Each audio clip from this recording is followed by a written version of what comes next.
Hello friends, welcome to क्रिया शारीर the physiology. आज हम इस लेक्चर में क्रिया शारीर इस पेपर में से एक छोटा सा टॉपिक कवर करेंगे। ये जो टॉपिक है ये क्रिया शारीर पेपर फर्स्ट पार्ट बी में इंक्लूड किया गया है। उसमें से पहला ही टॉपिक सिलेबस में इंक्लूड किया है। तो लेट्स स्टार्ट होम्योस्टेसिस। सबसे पहले definition. Homeostasis is defined as the maintenance of constancy of the internal environment of the body. तो होम्योस्टेसिस क्या है? जो इंटरनल एनवायरनमेंट होता है उसे कॉन्स्टेंटली मेंटेन रखना। ठीक है, मतलब इंटरनल एनवायरनमेंट जिस स्टेटस में बॉडी के अंदर होता है वो इंटरनल एनवायरनमेंट का स्टेटस कंटिन्यू मेंटेन रखना, इसे होम्योस्टेसिस कहते हैं। मगर यहाँ क्वेश्चन आता है, what is the meaning of internal environment? Constant रखना है ये तो हमें पता चला।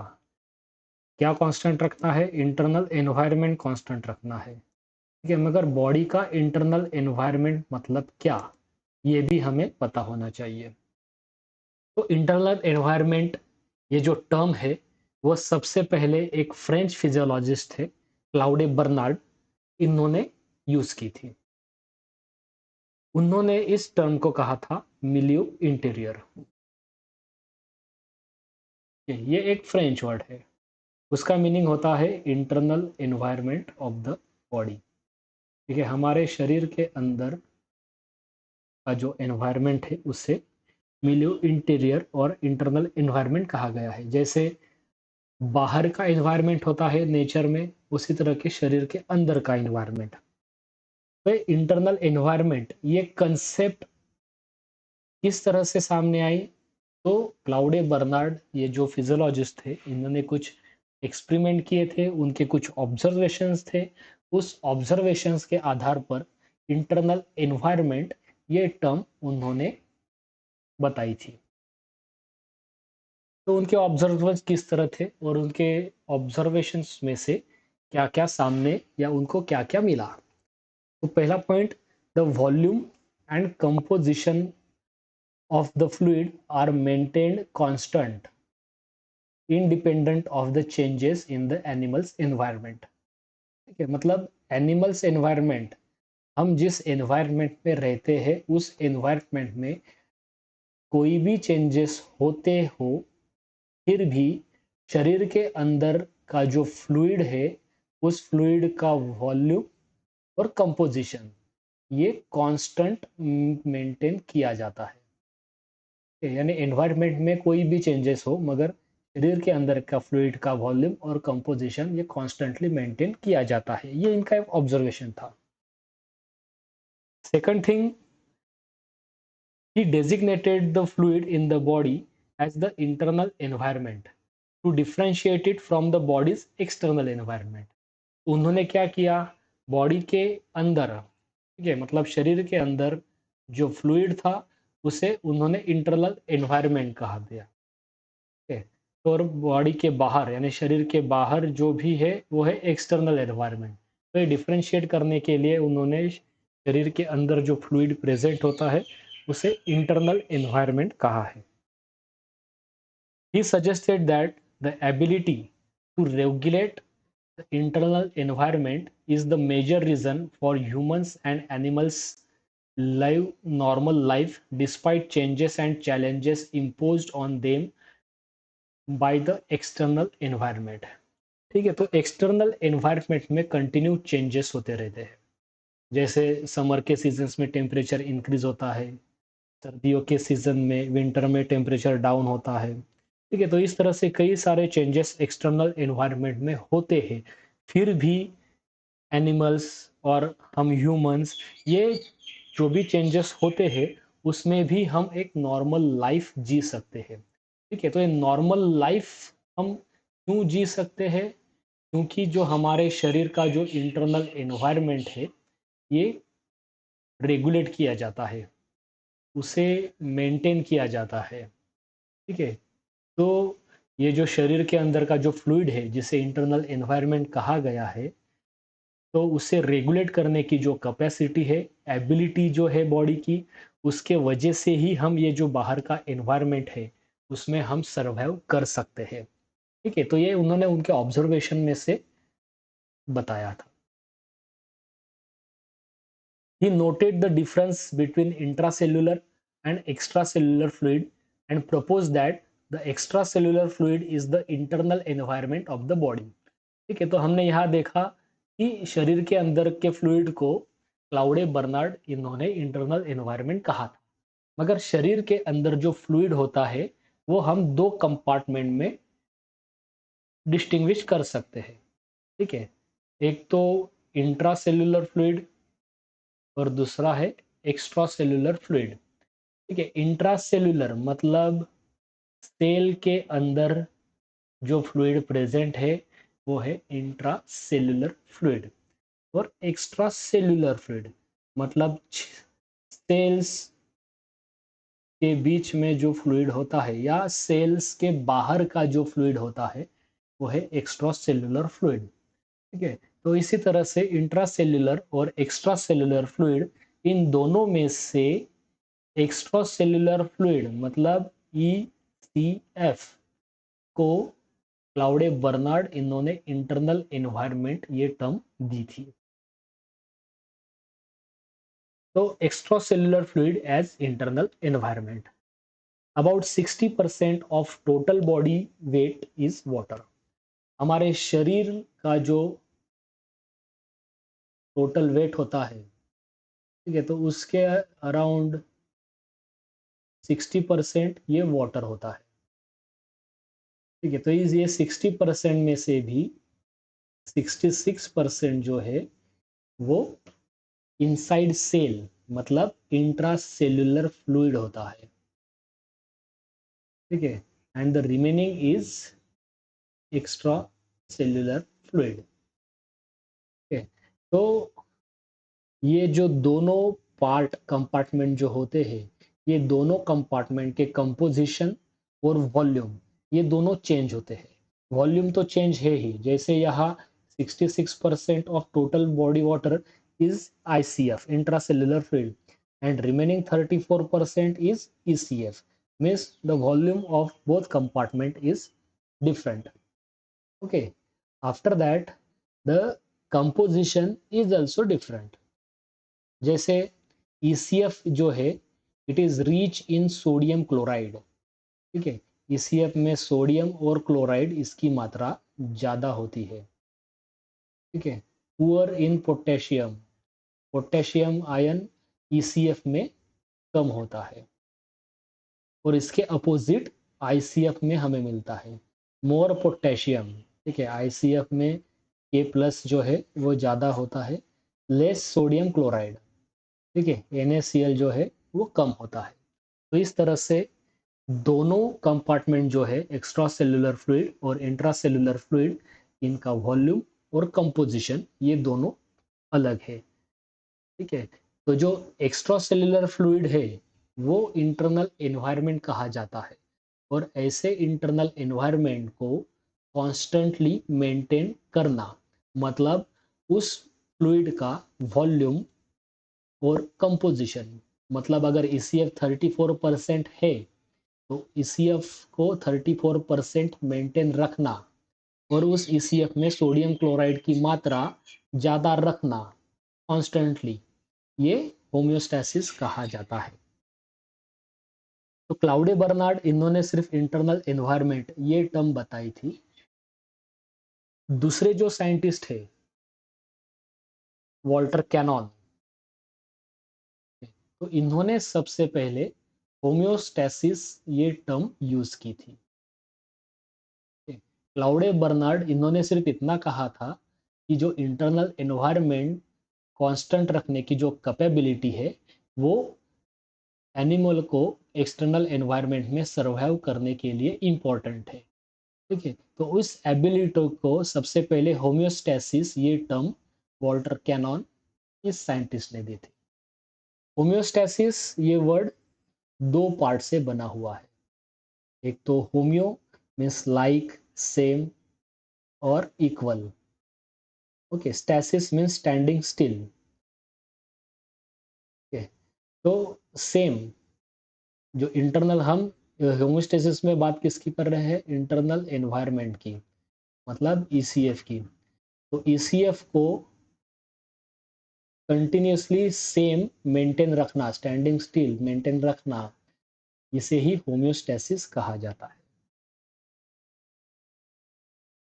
इसके रिलेटेड जो डिस्क्रिप्शन मिलता है वो इस तरह से, capacity of self regulation is the cause of steady states which occurs due to coordinated integration of various physiological mechanism। तो हमारे शरीर के अंदर जो स्टेडी स्टेट्स, ठीक है, steady states is related to internal environment. ठीक है, तो इंटरनल एनवायरनमेंट का स्टेटस जो स्टेडी रखा जाता है, बैलेंस रखा जाता है। ठीक है, तो इसका रीजन क्या है, कैपेसिटी ऑफ सेल्फ रेगुलेशन। ठीक है, तो वो ऑटो रेगुलेशन, बॉडी खुद रेगुलेट कर सकती है, क्या रेगुलेट कर सकती है, इंटरनल एनवायरनमेंट को मेंटेन रखना, उसको एक स्टेडी स्टेटस बनाए रखना, ये सेल्फ रेगुलेशन मैकेनिज्म होती है। ठीक है, और ये सेल्फ रेगुलेशन मैकेनिज्म्स किसके वजह से होती है, it is due to coordinated integration of various physiological mechanism. ठीक है, तो ईसीएफ का वॉल्यूम, कंपोजिशन, ठीक है, ये कॉन्स्टेंटली मेंटेन रखना, ये एक ऑटो रेगुलेशन या सेल्फ रेगुलेशन मैकेनिज्म है कि जो हमारे बॉडी के पास होती है। ठीक है, ये सेल्फ रेगुलेशन की जो प्रोसेस है, ये अचीव करने के लिए हमारे शरीर के अंदर जो अलग अलग सिस्टम है वो एक साथ काम करते हैं, कोऑर्डिनेटली वो काम करते हैं। ठीक है, तो अलग अलग मैकेनिज्म शरीर के अंदर जो भी फिजियोलॉजिकल मैकेनिज्म्स चलते हैं वो एक दूसरे के साथ काम करते हैं, कोऑर्डिनेशन से काम करते हैं, और जो इंटरनल एनवायरनमेंट है उसे कॉन्स्टेंटली मेंटेन रखा जाता है। तो ये जो मैकेनिज्म है उसके बारे में हम देखने वाले हैं। तो homeostatic mechanism, homeostasis is stability of the internal environment. It is the simple definition of homeostasis. What is homeostasis? It is stability of internal environment. What is the internal environment? It is the fluid inside the body. Which type of fluid? ECF. Okay, there are two compartments of fluid in body, intracellular and extracellular. Out of that, extracellular fluid is taken as internal environment, and stability of this extracellular fluid can be considered as homeostasis. Okay.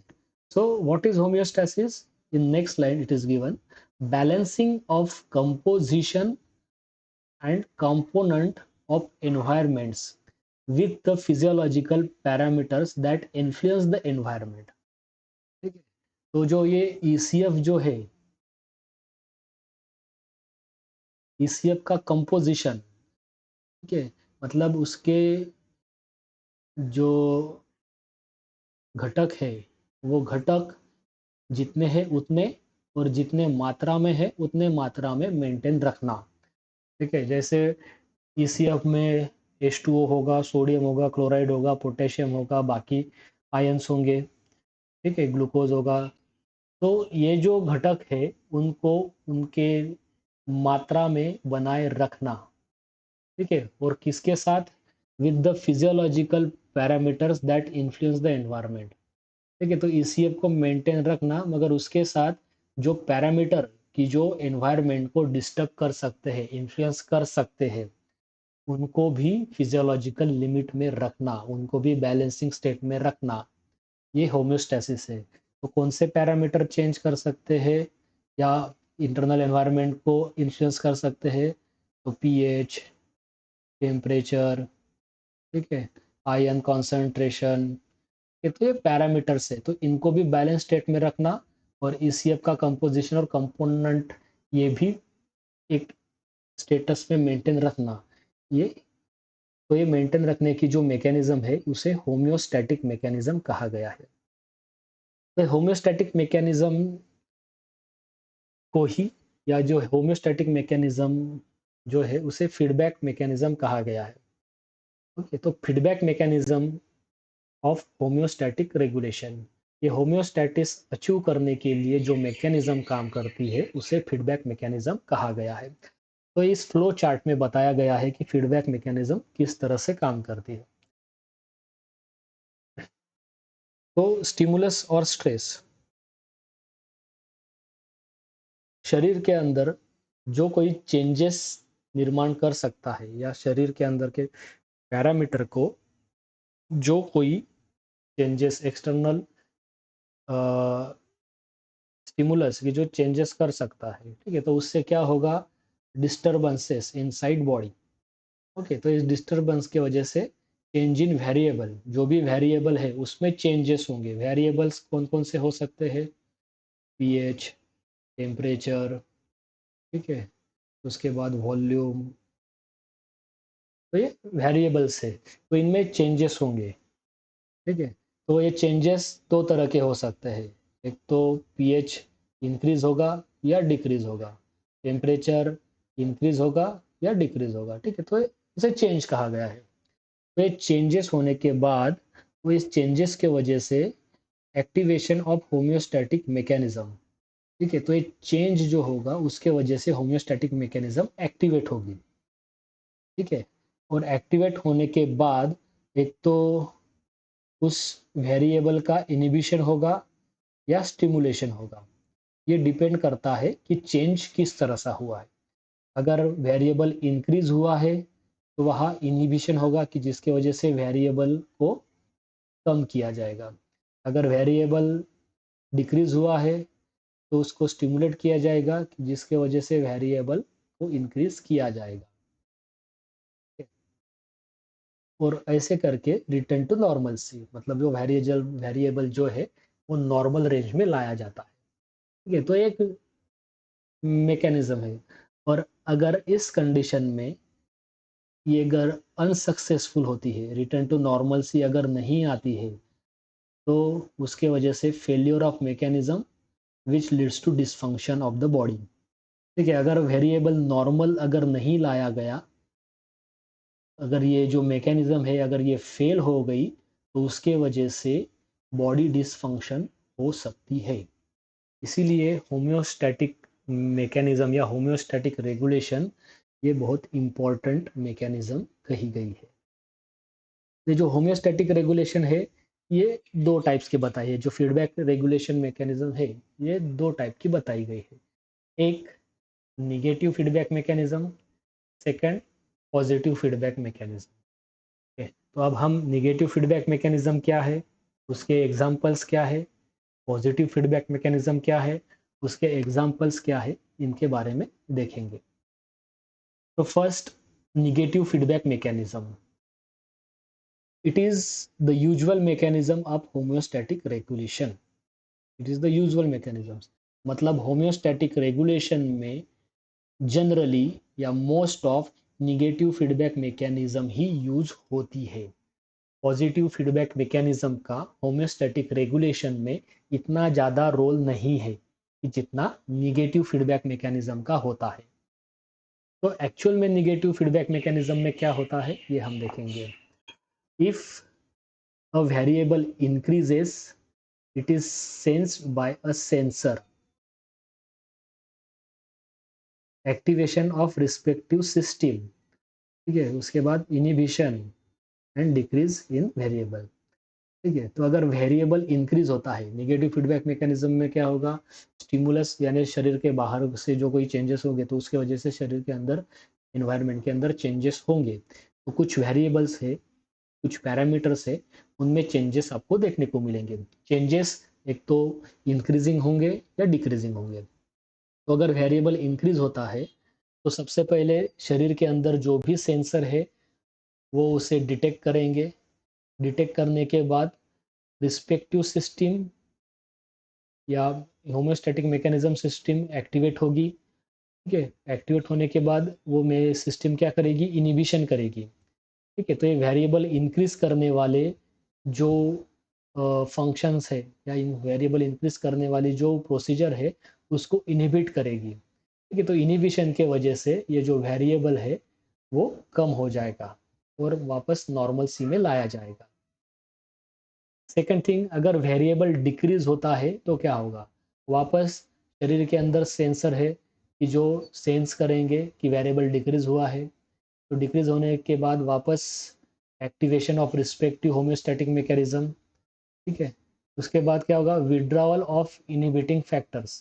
ठीक है। तो ऐसे घटक कि जो variable decrease करने के लिए काम करते हैं उनको विड्रॉ किया जाएगा, उनको बंद किया जाएगा। तो क्या होगा, इनहिबिशन बंद होगा। इनहिबिशन बंद होगा तो उसके वजह से इंक्रीज द वेरिएबल। ठीक है। मतलब इसका नॉर्मल या सिंपल मीनिंग हम ले सकते हैं acceleration of variable. Due to acceleration there is will be increase the variable. ठीक है। तो इस तरह से नॉर्मल फिजियोलॉजिकल वैल्यू वहाँ मेंटेन की जाती है, नॉर्मल सी वहाँ अचीव की जाती है। ठीक है। तो ये जो डिस्क्रिप्शन है इसमें से हमें क्या पता चलता है कि निगेटिव फीडबैक मैकेनिज्म में तीन चीज़ें इंपॉर्टेंट होती है। First, the sensor which can sense the change. After that the control centre which control the mechanism, and the effector, okay, on which the action will be taken and the parameter will be taken to normalcy। ये तो एक diagram, flow diagram में हम इसे समझेंगे कि समझो एक पैरामीटर है एक्स पैरामीटर। ठीक है। तो एक्सटर्नल स्टिमुलस के वजह से ये जो एक्स पैरामीटर है वो बॉडी के अंदर चेंज होगा। ठीक है। तो there will be disturbance, due to that disturbance the X parameter में आपको चेंजेस मिलेंगे। ठीक है। ये चेंजेस दो तरह के हो सकते हैं। एक तो एक्स प्लस, मतलब एक्स वेरिएबल जो है, पैरामीटर जो है वो इंक्रीज हुआ है, या एक्स माइनस कि एक्स वेरिएबल जो है वो डिक्रीज हुआ है। ठीक है। तो एक्स वेरिएबल अगर इंक्रीज होता है तो ये वापस बॉडी के अंदर जो सेंसर है वो डिटेक्ट करेंगे कि एक्स वेरिएबल इंक्रीज हुआ है। ठीक है। Activation of homeostatic mechanism. ठीक है। तो ये मैकेनिज्म यहाँ एक्टिवेट होगी। उसके बाद इनहिबिशन।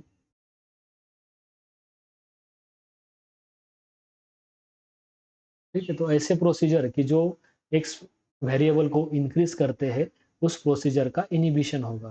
ठीक है। इनहिबिशन होने के वजह से एक्स की जो वैल्यू है वो कम की जाएगी, जो बढ़ी हुई वैल्यू है वो कम की जाएगी और वापस एक्स को नॉर्मल किया जाएगा। ठीक है। ये अगर इंक्रीज होता है तो। अगर वेरिएबल डिक्रीज होता है तो वापस सेंसर उसे सेंस करेंगे, डिटेक्ट करेंगे। ठीक है। वापस होम्योस्टैटिक मैकेनिज्म एक्टिवेट होगी। यहाँ एक्सलरेशन किया जाएगा। ठीक है। तो ऐसे प्रोसीजर्स का एक्सलरेशन होगा कि जिसमें एक्स की वैल्यू इंक्रीज होगी। ठीक है। तो इंक्रीज जो डिक्रीज हुई है उसे इंक्रीज किया जाएगा और एक्स को वापस नॉर्मल लाया जाएगा। ठीक है। तो इस तरह से निगेटिव फीडबैक मैकेनिज्म काम करती है। तो इसे निगेटिव क्यों कहा गया है, क्योंकि अपोजिट एक्शन यहाँ ली गई है। अपोजिट इन द सेंस कि फर्स्ट केस की जिसमें वेरिएबल इंक्रीज हुआ है तो इंक्रीज के अपोजिट वहाँ वेरिएबल को डिक्रीज किया जाता है by the activation of homeostatic mechanism. ठीक है। तो ये अपोजिट एक्शन हो गई और नॉर्मल सी लाई जाती है। निगेटिव फीडबैक, सॉरी, अगर वेरिएबल डिक्रीज हुआ है तो उसके अगेंस्ट वेरिएबल को इंक्रीज किया जाता है कि वेरिएबल की नॉर्मल सी अचीव की जाए। ठीक है। तो अपोजिट एक्शन होने की वजह से इसे निगेटिव फीडबैक मैकेनिज्म कहा गया है। तो ये जो पार्ट है वो निगेटिव फीडबैक मैकेनिज्म के है। First, the sensor, these are also called the receptor, which can sense the change in variable, they detect the change in variable। तो शरीर के अंदर जो चेंजेस हुए हैं उसको डिटेक्ट करने वाले रिसेप्टर, तो सेंसर होते हैं। जैसे कैरोटिड बॉडी है, ठीक है, तो ब्लड में जो भी केमिकल चेंजेस होते हैं वो कैरोटिड बॉडी डिटेक्ट करती है। ठीक है, उसके बाद द कंट्रोल सेंटर, ठीक है, it is usually present in central nervous system, specially brain. ठीक है, तो ये जो सेंसर जो है कि जो चेंजेस सेंस करेंगे, डिटेक्ट करेंगे, इनके ऊपर क्या एक्शन लेनी है, ये कंट्रोल सेंटर डिसाइड करता है। ठीक है, और ये control centre central nervous system में होता है, स्पेशली ब्रेन में होता है, मगर कई बार ये स्पाइनल कॉर्ड में भी हो सकता है। ठीक है, तो क्या एक्शन लेनी है ये कंट्रोल सेंटर डिसाइड करेगा, और जो एक्शन होगी वो टारगेट ऑर्गन पे होती है। ये तो जिस पर एक्शन होगी वो है टारगेट ऑर्गन, और इस टारगेट ऑर्गन पर एक्शन होने के बाद जो पैरामीटर है या वेरिएबल है उसको नॉर्मल लाया जाता है। ठीक है? अभी एग्जांपल लेंगे कि जिससे आपको निगेटिव फीडबैक मैकेनिज्म क्या है, रेगुलेशन किस तरह से किया जाता है, वो हमें पता चलेगा। तो first example is regulation of body temperature. ठीक है, तो बॉडी टेम्परेचर को रेगुलेट करना, ये एक निगेटिव फीडबैक मैकेनिज्म का एग्जांपल है। ठीक है, तो उसमें क्या होता है, body temperature, normal body temperature हम लेते हैं, समझो 37 degree Celsius, it is the basal body temperature. ठीक है, it is the normal thing. ठीक है, तो अगर एनवायरमेंटल, एक्सटर्नल एनवायरमेंटल टेम्परेचर अगर इंक्रीज होता है, जैसे समर सीजन में होता है, ठीक है, तो इससे क्या होगा, बॉडी टेम्परेचर भी इंक्रीज होगा।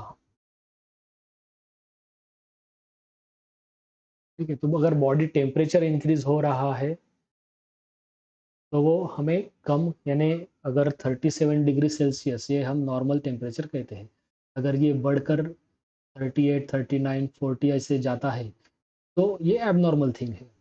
ठीक है, तो 37 डिग्री सेल्सियस टेम्परेचर मेंटेन करने के लिए बॉडी में कुछ ऑटो रेगुलेशन मैकेनिज्म होती है। ठीक है, तो ये बॉडी टेम्परेचर इंक्रीज हुआ है, ये बॉडी के अंदर जो टेम्परेचर सेंसर होंगे वो डिटेक्ट करेंगे कि बॉडी टेम्परेचर इंक्रीज हो रहा है। ठीक है, ये सेंसर जो इंफॉर्मेशन है वो हाइपोथैलेमस के पास भेजेंगे, क्योंकि हाइपोथैलेमस में रीजन होता है कि जो बॉडी टेम्परेचर रेगुलेट करता है। ठीक है, ये हो गया कंट्रोल सेंटर। ठीक है, तो हाइपोथैलेमस डिसाइड करेगा कि अभी किस तरह से बॉडी टेम्परेचर डाउन किया जाना चाहिए। ठीक है, तो सबसे पहले होता है वाजोडायलेशन।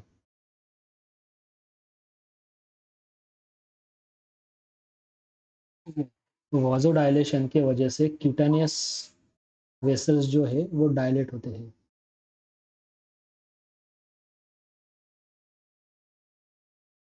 क्यूटेनियस वेसल डायलेट होने की वजह से वहाँ ब्लड फ्लो इंक्रीज होगा। ठीक है, ब्लड फ्लो इंक्रीज होने की वजह से वहाँ से हीट ट्रांसफ़र ज़्यादा होती है, हीट शरीर के बाहर ज़्यादा डाली जाती है कि जिससे टेम्परेचर कम होगा। Second thing sweating. ठीक है, स्वेटिंग इंक्रीज होता है कि जिसके वजह से वापस जो टेम्परेचर है वो नॉर्मल लाया जाता है। ठीक है, ये एक तरह से अगर बॉडी टेम्परेचर इंक्रीज होता है तो किस तरह से नॉर्मल लाया जाता है, ये एक एग्जांपल है। ठीक है, तो इसमें क्या हुआ है, निगेटिव मतलब बॉडी टेम्परेचर इंक्रीज हुआ था तो उसके अपोजिट वापस बॉडी टेम्परेचर डिक्रीज किया गया और नॉर्मल बॉडी टेम्परेचर अचीव किया गया। ठीक है, अगर ये हो गया इंक्रीजिंग वेरिएबल, अगर वेरिएबल डिक्रीज होता है तो किस तरह से निगेटिव फीडबैक मैकेनिज्म काम करेगी, इसके बारे में भी हम देखेंगे। तो अगर जैसे विंटर सीजन है कि जिसमें एक्सटर्नल एनवायरनमेंट में टेम्परेचर डाउन होता है। ठीक है, तो normal body temperature is 37 degree Celsius. ठीक है, तो अगर विंटर सीजन में बॉडी टेम्परेचर कम होना चाहिए, इट शुड बी डाउन। ठीक है, मगर ऑटो रेगुलेशन सिस्टम के वजह से या होम्योस्टैटिक रेगुलेशन के वजह से हमारा बॉडी टेम्परेचर कम नहीं होता है, या अगर होता भी है तो किस तरह से वापस नॉर्मल में लाया जाता है इसके बारे में देखेंगे। तो अगर बॉडी टेम्परेचर डाउन होता है तो वापस जो टेम्परेचर सेंसर्स होते हैं वो डिटेक्ट करेंगे कि टेम्परेचर कम हो रहा है, वापस हाइपोथैलेमस को ये इंफॉर्मेशन सेंड की जाएगी कि टेम्परेचर डाउन हो रहा है। ठीक है, तो हाइपोथैलेमस डिसाइड करेगा कि किस तरह से टेम्परेचर इंक्रीज करना है। ठीक है, तो ऐसे कंडीशन में शिवरिंग स्टार्ट होती है। Okay, shivering is uncontrolled contraction in skeletal muscle. ठीक है, तो मसल्स में, स्केलेटल मसल्स में अनकंट्रोल्ड कॉन्ट्रैक्शन रिलैक्सेशन होते हैं, तो उसके वजह से, तो मसल कॉन्ट्रैक्शन अगर आपने पढ़ा होगा तो उसमें आपको पता चलेगा कि मसल्स कॉन्ट्रैक्शन में हीट प्रोड्यूस की जाती है। तो शिवरिंग में कंटिन्यूस मसल्स कॉन्ट्रैक्शन रिलैक्सेशन होते हैं जिसमें हीट प्रोडक्शन किया जाता है और वापस बॉडी टेम्परेचर नॉर्मल लाया जाएगा। तो इस तरह से अगर टेम्परेचर इंक्रीज होता है या डिक्रीज होता है तो नेगेटिव फीडबैक मैकेनिज्म से बॉडी टेम्परेचर रेगुलेट किया जाता है। ठीक है, अभी नेक्स्ट एग्जांपल हम लेंगे।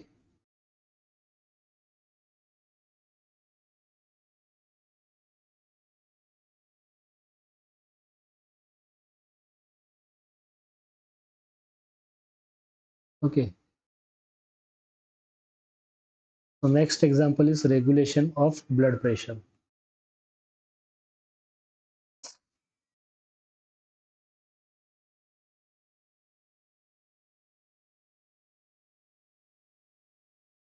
Normal blood pressure 120 by 80 mmHg।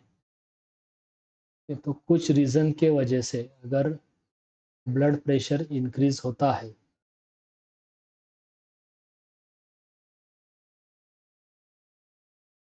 ठीक है, जैसे अगर एक्सरसाइज, एक्साइटमेंट और एनी अदर रीजंस कि जिसके वजह से अगर ब्लड प्रेशर इंक्रीज होता है, ठीक है, तो एक्सरसाइज, एक्साइटमेंट या इंक्रीज इन ईसीएफ, ये स्टिमुलस हो गई तो उसके वजह से ब्लड प्रेशर इंक्रीज होगा। ठीक है, तो ब्लड प्रेशर इंक्रीज होना, this is the change, this change is detected by sensor. ठीक है, तो बैरो सेंटर, बैरो रिसेप्टर होते हैं।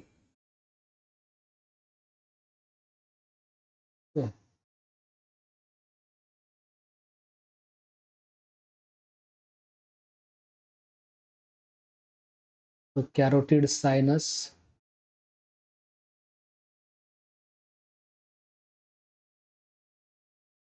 या आर्क ऑफ एओर्टा, ये दोनों में बैरो रिसेप्टर होते हैं कि जो ब्लड प्रेशर के चेंज को डिटेक्ट करते हैं। तो अगर ब्लड प्रेशर इंक्रीज हुआ है तो ऐसे कंडीशन में ये बैरो रिसेप्टर वो चेंज डिटेक्ट करेंगे, ये चेंजेस ब्रेन को सेंड किए जाएंगे। ठीक है, तो कंट्रोल सेंटर ब्रेन, इसमें वासोमोटर सेंटर, हाइपोथैलेमस, ये these are the regions which regulate the blood pressure. ठीक है, तो ये कंट्रोल सेंटर होंगे तो ये डिसाइड करेंगे कि जो बढ़ा हुआ ब्लड प्रेशर है वो डिक्रीज किस तरह से किया जाएगा। तो इनकी एक्शन होगी टारगेट ऑर्गन पे। टारगेट ऑर्गन क्या क्या होंगे? First thing there will be vasodilation. ठीक है, तो इस second thing reduce heart rate. Third thing reduce ECF by increasing urine output। ठीक है, तो ये चेंजेस बॉडी के अंदर होंगे कि जिसके वजह से ब्लड प्रेशर जो है वो वापस नॉर्मल लाया जाता है। तो इस तरह से blood pressure regulation this negative, मतलब ब्लड प्रेशर इंक्रीज हुआ था तो उसके अगेंस्ट ऐसे चेंजेस किए गए कि जिसके वजह से ब्लड प्रेशर डिक्रीज होगा और वापस उसे नॉर्मल वैल्यू तक लाया जाएगा। सिमिलरली अगर ब्लड प्रेशर डिक्रीज होता है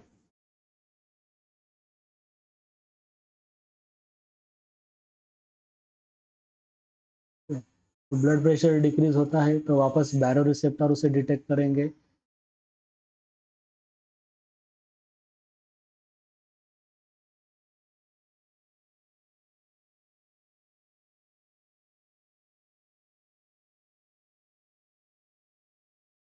वापस ये इंफॉर्मेशन, ठीक है, बैरो रिसेप्टर या सेंसर हो गए, ठीक है, तो ये इंफॉर्मेशन कंट्रोल सेंटर को सेंड की जाएगी, वासोमोटर सेंटर, हाइपोथैलेमस, ठीक है, ये कंट्रोल सेंटर हो गए।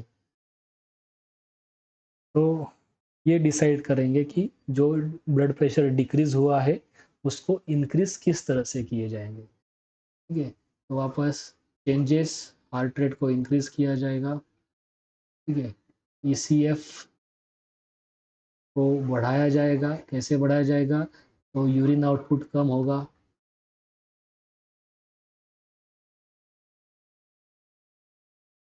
ठीक है, वेजो कॉन्स्ट्रिक्शन किया जाएगा। ये तो ये जो चेंजेस है इस चेंजेस के वजह से ब्लड प्रेशर इंक्रीज होगा और वापस नॉर्मल ब्लड प्रेशर अचीव किया जाएगा। ओके, तो जो ब्लड प्रेशर डिक्रीज हुआ था वो इंक्रीज किया गया, opposite action, so it is negative feedback mechanism. Next example is hormone secretion, ठीक है, हमारे बॉडी के अंदर जो भी हार्मोन्स लेवल है अगर वो कम होती है तो वो डिटेक्ट किए जाते हैं सेंसर की तरफ से, ठीक है, उसकी इंफॉर्मेशन कंट्रोल सेंटर को सेंड की जाएगी कि हार्मोन कॉन्सेंट्रेशन ब्लड के अंदर कम हुआ है, ठीक है।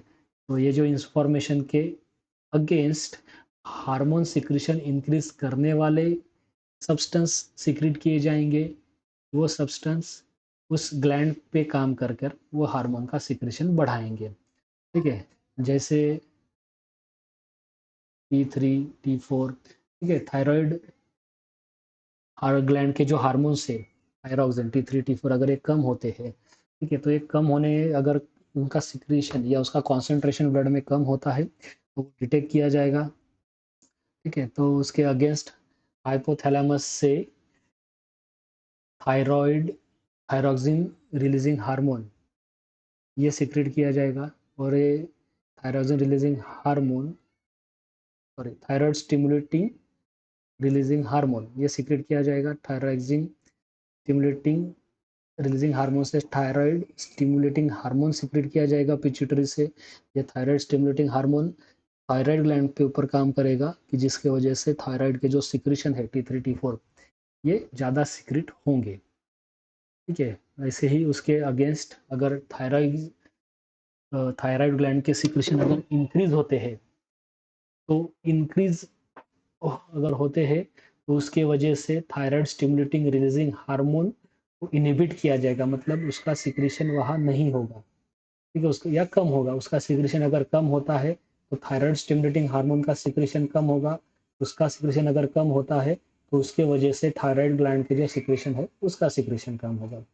तो इस तरह से हार्मोन सिक्रेशन ये भी नेगेटिव फीडबैक रेगुलेशन से मेंटेन की जाती है। Same regulation of water and electrolyte balance, ठीक है, तो वाटर रेगुलेशन, किडनी से जो यूरिन आउटपुट होता है तो उसमें से वाटर एक्सक्रीशन किया जाता है, ठीक है, पानी जो है वो शरीर के बाहर डाला जाता है। अगर बॉडी के अंदर पानी की मात्रा अगर ज़्यादा है तो यूरिन मार्फत वो ज़्यादा पानी बाहर डाला जाएगा। अगर पानी हाइड्रेशन अगर बॉडी का कम होता है तो उसके वजह से यूरिन आउटपुट में से जो पानी बाहर डाला जाएगा तो उसे रीअब्सॉर्ब किया जाता है, उसे स्टोर किया जाता है। ठीक है, तो एडीएच हार्मोन, एएनपी, अल्डोस्टेरॉन, ठीक है, ये जो हार्मोन है ये वाटर रीअब्सॉर्प्शन किडनी में से करते हैं कि जिसके वजह से वाटर बैलेंस बना रहे। ठीक है, तो सेम ही हार्मोन इलेक्ट्रोलाइट बैलेंस में भी इंपॉर्टेंट होते हैं। उसके बाद रेगुलेशन ऑफ पीएच। ठीक है, H plus secretion through kidney is regulated to regulate the pH of blood. Last example is regulation of blood sugar level. ठीक है, तो ब्लड शुगर लेवल मेंटेन रखना ये भी एक निगेटिव फीडबैक मैकेनिज्म का ही काम है। अगर ब्लड शुगर लेवल अगर कम होती है तो ब्लड में शुगर या ग्लूकोज लेवल बढ़े, ऐसे प्रोसीजर वहाँ एक्टिवेट की जाएगी। ठीक है, मतलब हंगर सेंसेशन होगा, उसके वजह से आप खाना खाओगे, वापस ग्लूकोज की मात्रा ब्लड में बढ़ेगी।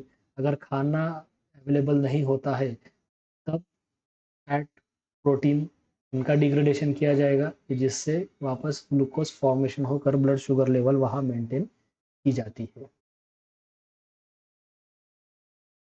तो ये हो गए निगेटिव फीडबैक मैकेनिज्म के एग्जांपल्स। उसके बाद है positive feedback mechanism. Positive feedback mechanism increase in variable triggers the process which in turn causes further increase the same variable। okay, तो एक्सटर्नल स्टिमुलस के वजह से बॉडी में कुछ चेंजेस होते हैं कि जिसके वजह से कोई एक्शन या डिस्टर्बेंस आपको बॉडी में मिलता है। ठीक है, मगर जो चेंजेस होते हैं वो वापस सेम वेरिएबल को इंक्रीज करते हैं।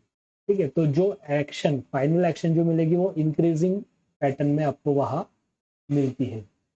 तो इसीलिए इसे पॉजिटिव फीडबैक मैकेनिज्म कहा है। This mechanism does not operate to maintain homeostasis. ठीक है, तो ये होम्योस्टैटिक मेंटेन करने के लिए इम्पोर्टेंट नहीं होती है। This positive feedback cycle terminates only when the stimulus applied to trigger is withdrawn और the process is self terminated. ठीक है, तो अगर पॉजिटिव फीडबैक मैकेनिज्म एक बार स्टार्ट हो जाती है तो वो बंद कब होगी? तो when the stimulus applied to trigger is withdrawn, जब स्टिमुलस बंद हो जाए तब ये साइकिल बंद होता है, या प्रोसेस इज सेल्फ टर्मिनेटेड, जो प्रोसेस है वो खुद ब खुद बंद हो जाती है। तो ये दो तरीके से ही पॉजिटिव फीडबैक मैकेनिज्म का साइकिल जो है वो बंद होता है। एक फ्लो डायग्राम में हम समझेंगे कि पॉजिटिव फीडबैक मैकेनिज्म किस तरह से काम करती है। ठीक है, तो suppose there is external stimulus,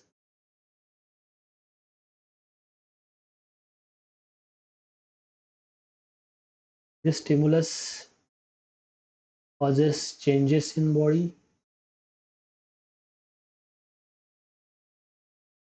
this changes causes some action,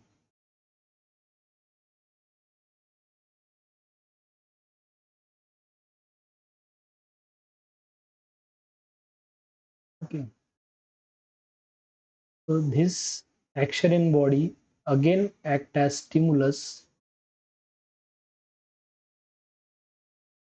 ठीक है, तो जो भी चेंजेस होंगे वो वापस एज अ स्टिमुलस काम करता है कि जिसके वजह से शरीर में जो भी एक्शन होंगे वो बढ़ते जाते हैं। ठीक है, तो ये हम एग्जाम्पल देखेंगे जिससे आपको आसानी से पता चलेगा। सबसे पहला एग्जाम्पल है parturition reflex initiated by oxytocin.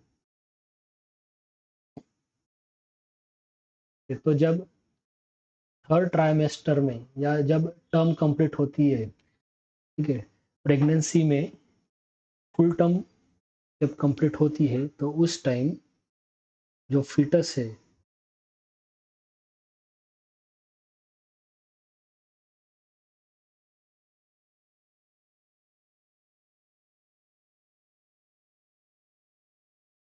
ठीक है, ये यूटेरस में होता है।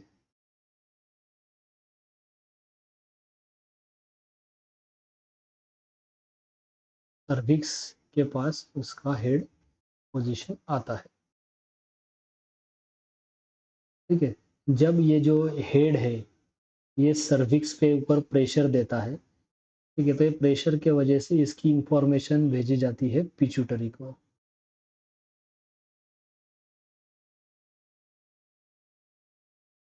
ठीक है, तो ये पिट्यूटरी सीक्रेट करते हैं ऑक्सीटोसिन। ऑक्सीटोसिन की एक्शन होती है यूटेराइन मसल के ऊपर। ठीक है, कॉन्ट्रैक्शन ऑफ यूटेराइन मसल। तो ऑक्सीटोसिन की वजह से ये जो यूटेराइन मसल है इनका कॉन्ट्रैक्शन होगा। कॉन्ट्रैक्शन होने की वजह से ये जो फीटस है ये बाहर की तरफ ढकेला, मतलब नीचे की तरफ ढकेला जाएगा। ठीक है, बाहर की तरफ अगर ढकेला जाता है तो वापस ये जो हेड का प्रेशर सर्विक्स के ऊपर बढ़ेगा। जितना प्रेशर बढ़ेगा उतनी इंफॉर्मेशन वापस पिट्यूटरी के पास भेजी जाएगी। वापस ऑक्सीटोसिन का सिक्रेशन इंक्रीज होगा। ठीक है, ऑक्सीटोसिन का सिक्रेशन अगर इंक्रीज होता है तो उसके वजह से यूटेराइन मसल जो है वो ज़्यादा कॉन्ट्रैक्शन में जाएंगे।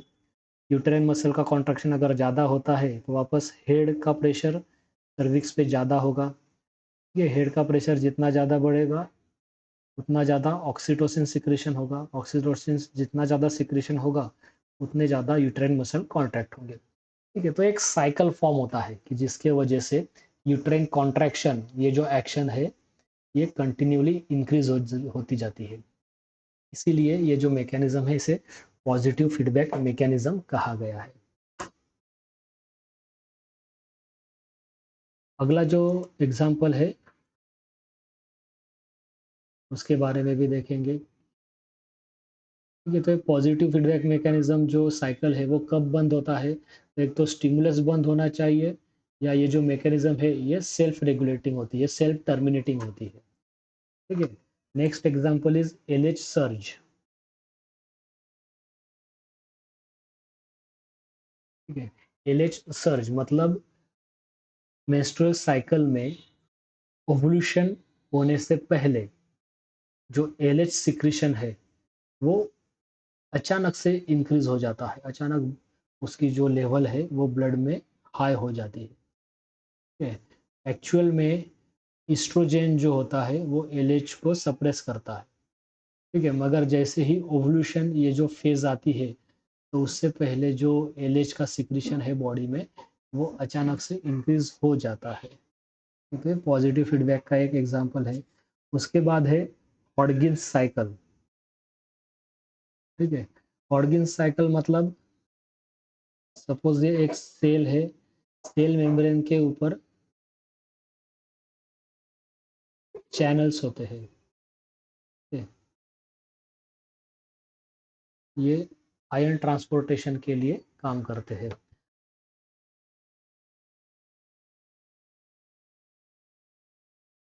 तो जैसे ही कुछ एक्शन पोटेंशियल आता है उसमें से कुछ चैनल्स एक्टिवेट होते हैं। मगर ये जो कुछ चैनल्स जो एक्टिवेट होते हैं ये बाकी चैनल्स को ट्रांसपोर्टेशन के लिए एक्टिवेट कर देते हैं।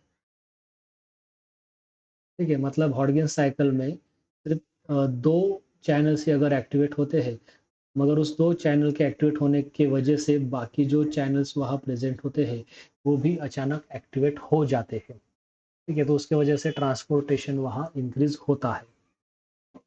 ठीक है, सोडियम का जो इन्फ्लक्स होता है ईसीएफ में हमने देखा सोडियम का कॉन्सेंट्रेशन ईसीएफ में ज़्यादा होता है। ठीक है, तो जब एक्शन पोटेंशियल इंक्रीज होता है तब ये सोडियम सेल के अंदर लिया जाता है। ठीक है, तो ये जो कुछ चैनल्स होते हैं वो सोडियम को सेल के अंदर इन्फ्लक्स करते हैं। एक्चुअल में सिर्फ कुछ चैनल्स ही तक ही एक्शन पोटेंशियल जा सकता है कि जिसकी वजह से वो चैनल्स एक्टिवेट होंगे, मगर ये कुछ चैनल के वजह से उसके साथ आजू बाजू जो भी सोडियम इन्फ्लक्स वाले चैनल है वो भी एक साथ एक्टिवेट हो जाते हैं। तो ये भी एक पॉजिटिव फीडबैक मैकेनिज्म का एग्जांपल है। उसके बाद है activation of digestive enzymes. It is also example of positive feedback mechanisms. After that coagulation cascade. ठीक है, हीमोस्टैटिक हीमोस्टैसिस जो है मीन्स कोएगुलेशन ऑफ ब्लड, ये जो मैकेनिज्म है इसमें भी एक फैक्टर के वजह से दूसरा फैक्टर इंक्रीज होता है, एक्टिवेट होता है। ठीक है, वो एक कास्केड है। तो ये भी एक पॉजिटिव फीडबैक मैकेनिज्म का एग्जांपल होता है। तो इस तरह से होम्योस्टैसिस, उसकी mechanism, negative feedback mechanism, positive feedback mechanism, ये एक्सप्लेन हम कर सकते हैं। ठीक है, होम्योस्टैसिस ये जो पॉइंट है इसके ऊपर 10 मार्क के लिए भी क्वेश्चन आ सकता है। कंप्लीट एक्सप्लेन मेंटेनेंस ऑफ होम्योस्टैटिस और define homeostasis and explain the mechanism. ये 10 मार्क का क्वेश्चन आ सकता है, या 5 मार्क के लिए कोई एक feedback mechanism, positive feedback mechanism और negative feedback mechanism with example, इस तरह से क्वेश्चन आ सकता है। तो ये जो होम्योस्टैसिस जो है, इसमें किडनी का सबसे ज़्यादा इम्पोर्टेंट रोल होता है। ठीक है, तो किडनी का रोल ब्लड प्रेशर रेगुलेशन में, वाटर एंड इलेक्ट्रोलाइट रेगुलेशन में, पीएच रेगुलेशन में, ठीक है, ऑस्मोलरिटी रेगुलेशन में, तो इन सब में किडनी का बहुत रोल होता है। तो इसलिए होम्योस्टैसिस ये जो कंप्लीट मैकेनिज्म है, इसमें से सबसे इम्पोर्टेंट ऑर्गन है किडनी। ठीक है, तो इस तरह से होम्योस्टैसिस ये टॉपिक यहाँ खत्म होता है।